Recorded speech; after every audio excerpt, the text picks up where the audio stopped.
I do intend to be in natural and sciences. Perfect. All right. Just making sure. I didn't want to start talking to you about all kinds of biology stuff. And then you're like, no, I really meant to be in math. I think I saw Zoe, so she should be joining us. She is in the human sciences room, interestingly enough. Okay. So I don't know if she picked wrong and she's going to switch over, or if she's exploring an idea. Okay, that's fine. My feelings aren't hurt. Nope. I hope she has a good idea, because Yeah. she had some ideas previously, but we hadn't locked her into anything. So Yeah. maybe Sandra will have better luck with that. If it gets her to the science fair, I'm glad with anything. Exactly right. Well, Chris, welcome. I don't recognize your name from our breakout groups before. So is this your first time in natural sciences? Yes, I started doing this kind of recently-ish, a couple meetings ago. So yeah. Well, which one did you go to last time? I hadn't done the breakout rooms. I'd only done like guest speakers. Okay. So yeah, I've been to two other virtual science club meetings. Well, I know I can speak for Erin and say that we are very glad that you're here with us in natural sciences. Do you want to tell us a little bit about yourself? What grade are you in? Where do you go to school? I go to Independence High School in Williamson County. It's in Thompson Station specifically, and I'm going into astrophysics, but I have a bit of a thing for biology. Okay. That's pretty exciting. Astrophysics. Originally, it was going to be paleontology, but I realized astrophysics is more relevant and has more job opportunities. Okay, but you're just, biology is like a side gig, just an interest. Yeah, I also have a brain that's basically wired in such a way that I can just comprehend string theory easily, even though it's outdated. Yeah. Like I learned it, and then it was outdated. That sounds like a lot of things in science, Chris. We'll need you to get used to that one. Yeah. Well, did you say what grade you were in? Yes, ninth. Ninth grade. Okay. Yeah. Okay. Well, Chris, I'm familiar with Independence High School because they participate in the Tennessee Science Bowl. Oh. So if you've got a mind that likes to comprehend string theory, you might be interested in finding out who the Science Bowl sponsor is and seeing if you can get involved in that. Just a thought. Side note. Was that like Jeopardy kind of? Yeah, it's Scholars Bowl for science only. So buzz in and know the answer. Okay. That's always fun. Yeah. I love that competition. And it sounds like it might be right up your alley, Chris. So Chris, is there a part of, or like an aspect of biology that you're interested in exploring? And are you interested, first of all, are you interested in doing a science fair project? And if so, is there part of biology that you're like interested in, that you would like to explore? Last time I did a science fair, even though I won first place, I didn't eat hot dogs for almost a year or so. Because I may have mummified hot dogs. Okay. Well, that's different. Can you want to tell us a little bit about what that process was and what you were trying to explore? I was pretty much exploring the process of mummification and how it changes size, mass, and I even added smell in the middle of it. So I'm guessing you don't want to explore mummification and hot dogs anymore from the south. No. And if I do, I am grabbing like a high-end painting mask. And maybe putting some nice smelling essential oils on the inside first. That could possibly disrupt the experiment. Then again, I had to buy so much baking soda. It's unbelievable. Like massive bags of this, like multiple pound bags. And for fun, I just took out some masking tape and wrote natron on it and plastered it over baking soda because why not? Well, so if you're going to steer away from mummification, is there something that you are interested in? Paleontology. Paleontology. So do you have any thoughts on what you might want to explore in paleontology? Not really sure. I just find looking at like past life interesting, how it's changed, Okay. especially Cambrian explosion. Cambrian explosion is amazing. I would tend to agree with you on that. Yes. But studying that is going to be really hard unless you have a really good shovel. That can go really deep. But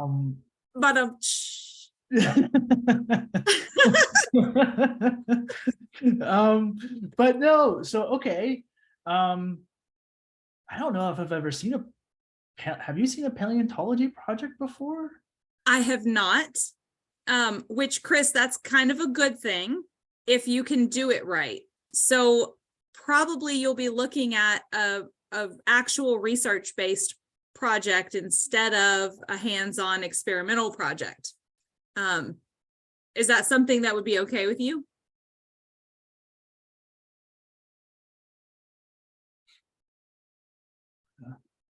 Science club, because I mean there is so much information, and I have a bit of a thing where some of my classes just get boring because there's just so little information, because I just learn for fun.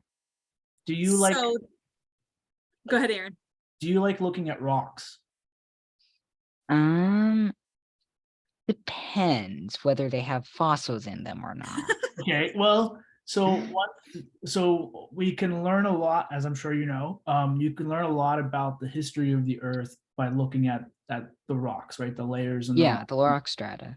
right. So I'm sure there's probably some interesting rock outcrops or outcroppings nearby that you could, if you look at the rocks and try to figure out the type. This is beyond, I took one geology class, it's been a very long time, but there are ways that if you look at those types of rocks, you can maybe start as part of a project, potentially piece together the history of that particular region that you're interested in, that you're looking in, and describe it using the rocks as evidence and tell a story of Earth's history there. That would be a really interesting project. Whenever, so there is a local, basically strip mine in Anderson County that I remember going to in a geology class longer ago than Aaron's geology class was. And we got to talk about the layers of rock, but also we found fossils and got to try to classify them. And so, Chris, maybe something like trying to see if you have an old mine around your area. I know you're closer to Nashville, so it might be a little harder than out here. But that could be something that we can investigate, is finding out if there's a place like that where you could go to do a project like that. Then you could have a little bit of hands-on experimental aspect. Of course, a lot of good background research would always be appreciated in a project like that too.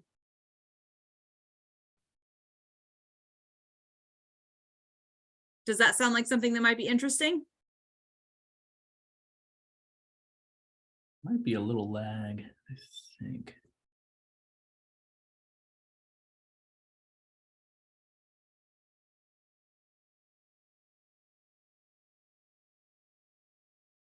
Well, if Chris is having sound issues, maybe we'll see if Zoe wants to tell us where she's at right now. And Chris, feel free to pop back in if your sound starts working.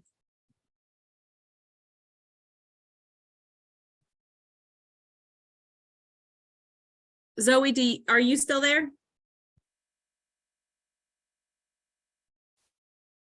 Hello, it's great to see you. Great to see you too. We were a little bit worried when we saw you in human sciences, thought you might be going in a different direction. No, she randomly put people in groups and I got bit in that one, but I did quit out. I thought, well, maybe I she has don't- a great idea. No, I don't really, I haven't had many great ideas when it comes to science recently. So No, that's I- all.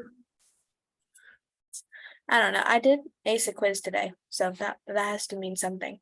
Congratulations. Yeah, and even after Christmas break, I was so impressed. You should be. That's, Crammed like crazy last night, but that doesn't matter. well, early January is like Uh. the hardest time of year for sure. Yeah. Well, when we last talked to you, you were a little bit hesitant about trying to do a science fair project. We're getting close to decision time. Mhm. What are you thinking at this point? Still very indecisive, kind of leaning towards no, just because I haven't had any good ideas. Like I've had ideas, but none of them have been like the first one was with the zoos, where I was like, I want to know, and I want other people to know too. Yeah. So I haven't nothing's really clicked like that. So I haven't found anything. Would have There been was one thing. good. I recently broke down in science photosynthesis.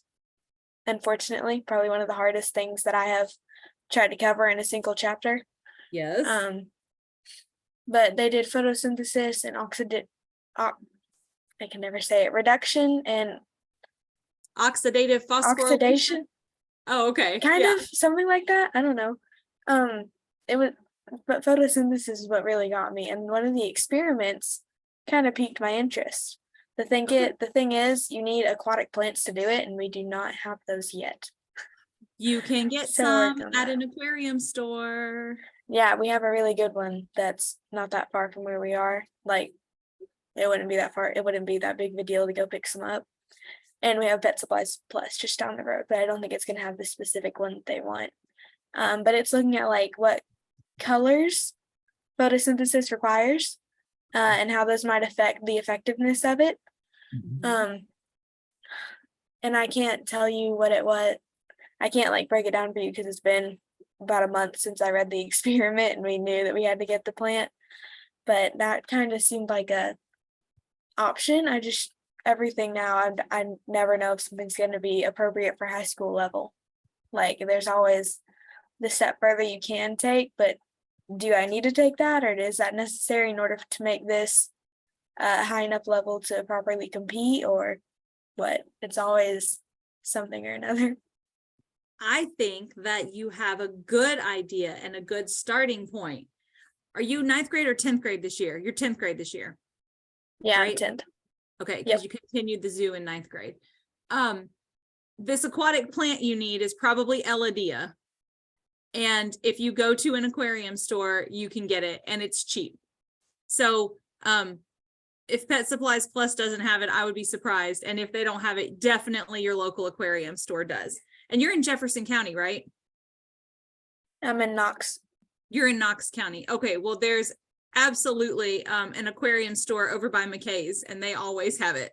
I put That's the one I was thinking of. Yeah. We did that exact experiment when I taught labs in Ohio. So I know it's a fun experiment when it works right. Doesn't always But work. Aaron raises a good point though, Zoe. If this experiment as it is a lab that your judges will be familiar with. I know this lab, Aaron knows this lab. People who have taught biology or taken college biology know this lab, high school biology. I used to do it with my students in AP. So you should take that design of that lab and then ask your own question about it. So read the lab and the procedure and I'm sure that you've also read what the expected results are, right? And If not, I could guess it based off the material listing describing what it did. yes, and it's never a good science fair project if people know what the results are going to be. So you can take that lab and then ask your own question. And I think that that is a great starting point for you. Mhm. And bonus, Aaron will be a fabulous resource to help you modify that. Yeah. And thinking about it, you should try the original lab first. I Yes. think saying you got the inspiration from something that's already been done, trying it, getting that to work first is great, because if you can get what's already been done to work, you're a leg up for when you start your own thing. right? Yes. So try it first with the very basic, not basic, but the very informative methodologies that they've given you, and then put a spin on it. So you're interested in photosynthesis. What things could you change to either what affects photosynthesis? Let's talk about that. What factors affect photosynthesis? What do you think? Well, the one that they're specifically testing is coloring might affect photosynthesis, like yellows, reds, greens, and I think it was blue was the other one that they wanted me to test. So that's a pretty big pool to start with. Like, I know that you could probably go into more, but that's like covers the primary colors. Right. And that's the light. And probably, yeah, light and light quality is something that you probably should think about. One thing that I have learned, I have this succulent plant, and obviously it's not doing too well. But when I put it outside, it ends up looking a lot better than when I keep it next to my lamp here. And it also has a condition where it's not close enough to its light source, even though it's literally right next to it, because it's artificial light. So it can't, there's something that's throwing it off. And I wonder if that would be the same, where if I kept them in artificial light, would it throw off the experiment? Because the whole thing should take place in like, I don't know, it said like a max of an hour or something, like for the water to change color, it's not going to take that long. So it's not like I'm going to have to worry about, do I have enough daylight hours for this to work? It's going to be pretty quick. Yep. Would it be better if I put them outside, or should I turn my overhead light on like I have and try and see how they do in here? Or we have a crazy bright white light downstairs. Should I try that? Because this is old light bulbs, so they're more yellow. That might affect it, that might not. I just know growing plants in our house and trying to make it look more green, that has affected where certain ones can go. So maybe that would affect these aquatic vegetation. Yes, possibly. One thing, so think beyond the light that people have, so basically what this first experiment is showing you, right, is that light has an effect on photosynthesis, right? So what other factors beyond light do you think are going to have an effect on photosynthesis? Air quality? Okay. Would that have something to do with it? Potentially, right? So if you're in a water substrate though, right? So if you're in water, what could, if I'm a watery plant and I need to get sunlight, right? What factors in the water could make it difficult for me to get sunlight? The cleanliness of the water? Right. So exactly. I think Chris, you said the same thing.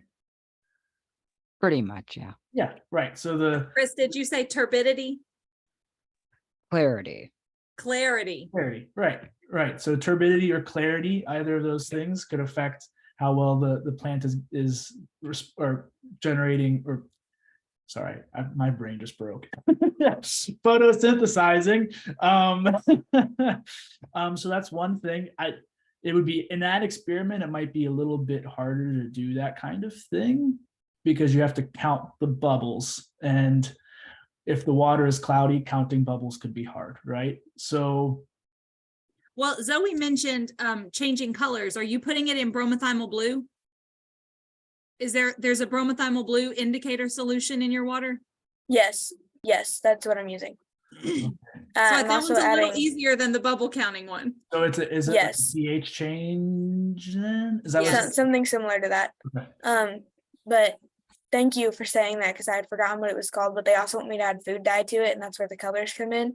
So I don't know, it's just going to indicate color.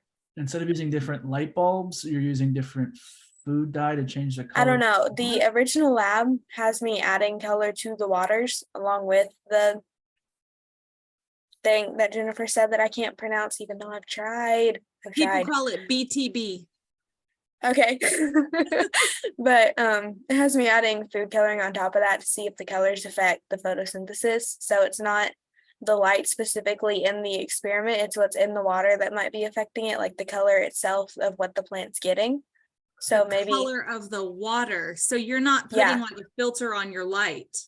No, it's in the water itself. So I guess that's, so then you don't have any uneven light sources, like it's all from one light source, it's all one it's all in the same room. It's getting the same amount of light. I don't No, know. It's just what we had snow covered. I'm only making the face because I'm not done it that way, and I don't know that it would work that way. Yeah, so I was interested in that too, because Zoe, the bromothymol blue is an indicator. And so you have to be able to look at it and see if it's blue or green or yellow to know when the pH has changed. And the pH changing lets you know if photosynthesis is taking place. But if you've dyed the water green or yellow or blue, you can't tell that your indicator is doing something. I would be very interested in learning more about your experiment. Where did you find this? It's literally just in my science book. It's the chapter 12 lab that I have to do. Okay. That I haven't technically done yet. What's your science book called? I'm gonna see if I can Google it. I have no idea. Let me go get it. Now we have a mission, Aaron. I have not done this experiment in years, and it never. It's gonna come right back to you. I can see where I did it, and the look on the students' faces when the bubbles weren't coming when they wanted. Yeah, that's always fun when that happens. Yeah. What do you think about photosynthesis, Chris? Is this something that's remotely interesting for you? Photosynthesis is fairly cool, but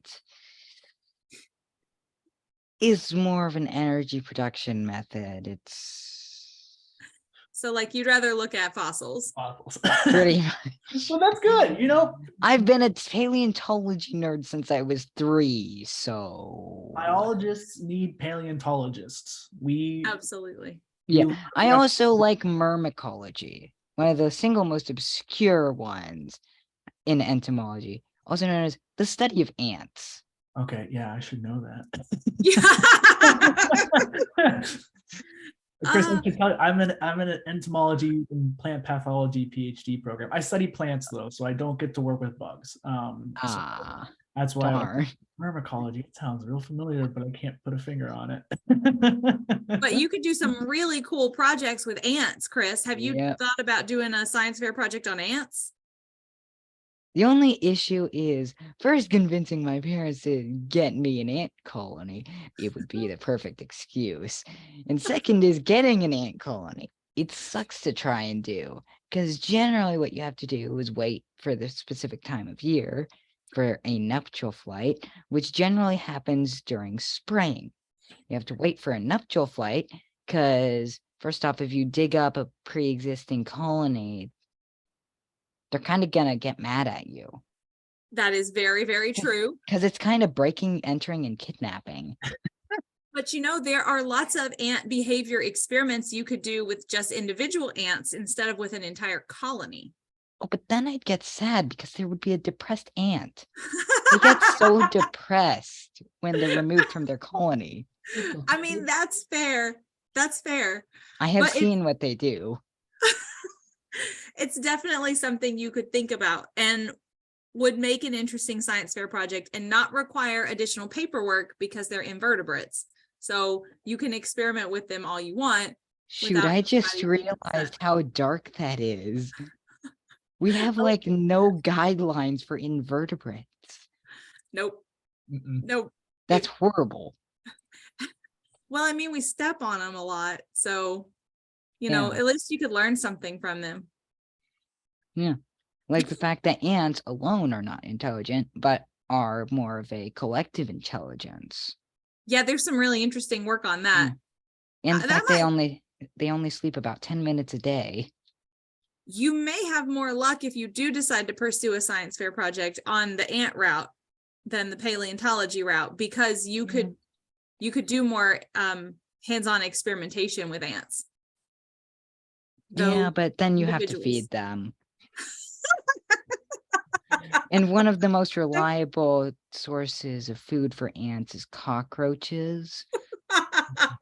And the thing is, it would be a horrible idea because my sister is allergic to just about everything. And even though she technically lives in just the apartment complex right next to my neighborhood, she still comes over. Yeah, Which- and you, I don't think your parents would want you That- bringing cockroaches in. No, that would be even worse. I would not advise that either. No. But I mean, there are also things like large worms, Mhm. which work really well. And all kinds of really interesting invertebrate experiments on animal behavior that Yeah. you could look into. Like Termites what, do some really like cool what, things, that is true. Termites are pretty cool. and you can but- just go get them from the woods. Yeah. Oh yeah, and then there's also what happens when you take a pregnant cockroach, chuck it into a pit of fire ants, and then see how the children react to being born into, well, ants. Let's not do that experiment. That's Yeah, terrible. no. Yeah, I've seen it. That's terrible. Absolutely terrible. These are the things that guidelines allow us to do. You're right. Yeah, you're right. And cockroach biology. Actually, something very strange about pregnant cockroaches. They will eject their egg sacs if they are about to die to give the babies a chance to live, Yeah, which is a Makes cool sense. adaptation, but I think so too. it does not match up against ants. Ants are literally the killing machines of the world. Well, let's see before we run out of time what we found out from Zoe's chapter 12. What does your experiment tell us, Zoe? Okay, so I found out what it meant by the color change, how it was going to achieve the color in the water and still use, hold on, I have it right here. I don't have BMB. an excuse now. It's actually phenol red pH indicator, so it's not blue, just the red one. Oh, But I am actually going to have a larger beaker and a smaller test tube, and the test tube is going to have the pH indicator in it with the aquatic plant, and the large beaker is the one that's going to have the colored water. So I'm Okay. still going to be able to look inside the test tube and figure out when it shifts from yellow to clear. I don't know, maybe, is that it? red. don't know. I Probably still- red to clear. Yellow to pink, that's what it says, from yellow to pink. You blow in the test tube, putting your own carbon dioxide in there and wait till it turns yellow. Yes. And then you just shine a bright light in the beaker test tube contraption that you've made and wait from it to turn yellow to pink. So And you said there are it's 5 phenol test red? tubes in total. What was that? You said it's phenol red? Yeah. Okay. Okay, yep. At least I'm pretty sure. Yellow to pink. Yeah, that makes sense. Okay, sorry. All right. I was reading this as you guys were talking and then got distracted and stopped reading it around step 6. And there By are the ants. a lot. Yeah, I was distracted. That sounds interesting. I kind of want to throw a pregnant cockroach into fire ants now just to see. We might not like Just- cockroaches, but we shouldn't do that. to No, I Yeah. One thing that's more ethical, take the rear half of a earthworm and throw it in, because it's not Oh. technically alive. This I is mean- actually something that's misunderstood. The front Someone- half survives, but the back half acts like it survives. So it's an easy way to non-cruelly allow your fire ant colony that you probably shouldn't have, because it's first off invasive, and second off, you're going to have to check it out after very little time, being like a year or so, because they grow so much, and will start trying to escape their enclosure because of overcrowding. And well, yeah, no, they'll just go after it, acting like it's a living thing, but it's just having random impulses. That's okay. Sounds terrifying. Yeah. Ab- No, Absolutely. literally, it's I mean, just it sounds like the- fun. Yeah, kind of depends on whether you're willing to be super cruel to an earthworm I'm not. and just, sever its back half. So we can do experiments with plants that nobody thinks are cruel. That's true. That's the fun of being a plant biologist. I'll do it all. Um, Or if this was Texas, then there would be leafcutter ants for more ethical ant-based experiments, like what leaf works best for fungus farming for this specific species. That is an excellent That's an excellent topic for a project. Absolutely. And it would probably annoy the heck out of the ants because they already know what ones work best. Well, After that's having probably developed true. agriculture a few million years ago. But they can't tell us. And for whatever No. reason, we think we're the most important, don't we? Yes, I do find it annoying. I do find it that I feel like we are stupid as a species for thinking we're the most important and smartest. I think you would find lots of people who agree with you on that. Yeah, because you look at elephants. They're amazing at helping each other feel better when they're sad. I had a former student who did her science fair project for SASEF on elephant communication. And she Oh. worked with the Knoxville Zoo and went with a device that measures sound pitches and sound waves and lengths. And she recorded the different sounds that the elephants made. And it ended up being a really cool project, and then attempted to make the sounds back to the elephants, and try to get them to react. It was cool. And the Knoxville Zoo was really helpful on that. That is I knew cool. you'd like that Just one, like Zoe. mimics the sound of sad, just like they all just herd over to the edge, just try to like, our trunks aren't long enough. You're just out of range. You know how long ago that was? Like how many years roughly? It was approximately 2010. Okay. I'm So trying to think of what elephants were there because I got to go to the summer camp and see like behind the scenes, and I'm trying to remember what was there because the lady mentioned someone doing an experiment similar to that. Yeah, I'll ask that. I Yeah, go I there had- pretty often. I had a student working on it. It was 2010, I think. It was 2010-ish. Her name was Deanna. Anyway, so Zoe, in your experiment, the beakers full of colored water are acting as light filters. So like what I was kind of That's talking correct. about with let's filter the light, that's what they're doing, but with beakers of water. So you Yep. could do the same thing with like film if you wanted to buy film, but probably the beakers of water is the cheaper way to do it. Mhm. If this is something you want to pursue as they start to kick us out in 53 seconds. And I encourage you to Please. think about Oh no. other things other than light too. Think about, Right. so what changes frequently outside in Knoxville that is very confusing all the time. You never know whether you need to wear a coat. Not meteorology. Temperature, think about that. I hate meteorology. It's my least favorite thing to cover in any sort of science course. It is the most boring of sciences. But once you yeah. do that experiment, Zoe, and you know how the phenol red works, you could change anything. You could change temperature, you could change your turbidity, you could change whatever else you could think of. You could change the And- pH of the water itself. Well, not with the Yeah. phenol red. Yeah, you'd have to do it We'd need like a pH And- probe or something. Yeah. Welcome back, everyone.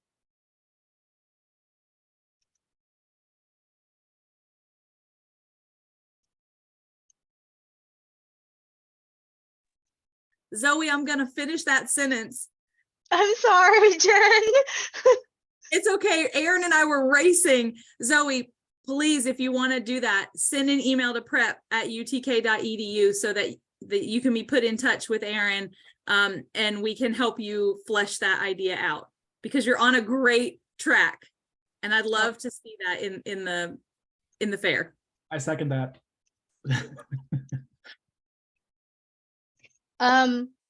Okay, I believe, because when you're hosting on Zoom, I can only see so many people, but I do believe that everyone is back. I just wanted to mention that today was the last day for our mentor meetings. If everyone can give a round of applause to our fabulous mentors, thank you so much for coming with us. They are not going away. I'm holding them on for dear life. So they will be back, hopefully some for them for next year. But next meeting is going to be a guest speaker. And then after that is our office hours, which you can ask us questions. Not only staff, but if the mentors do have some time, they will be available. I don't know if you guys will still be there, but they might be there, so you can still ask questions. And then the last meeting for Virtual Science Club is another guest speaker, and he is from Cruise Farms. So we have Galactic Gal next week, and sorry, week after. My days, guys. Just coming back from break, my brain is just kind of like work mode. What's that? Okay, so in the next couple weeks we have Galactic Gal, and then we have our office meeting, office hours, and then Cruise Farms. So please look ahead for those meetings, invite your friends, and let's finish up the last 3 meetings with a bang. All right, so while you guys were in your breakout meetings, I did pick a prize winner for this meeting, and it is, I'm not sure if it's an I or an L, but Hoti. Oh yeah, that's me, I think. Okay, Laho. Is it Lahoti? Is that how you say your last name? Yeah. Okay, perfect. So congratulations, you are our prize winner for today's meeting. The prizes on the screen are what's available, so